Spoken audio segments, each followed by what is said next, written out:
Ito nga pala ang ating patient today. Ang concern ni patient, nalalaglag ang kanyang denture.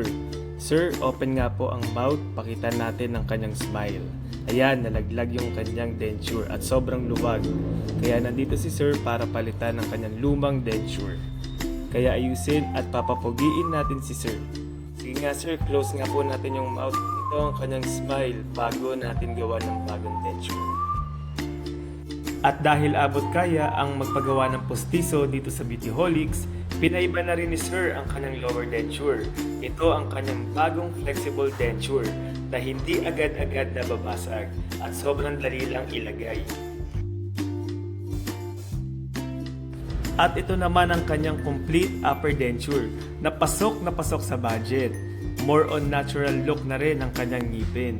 Ilagay na natin ang kanyang denture.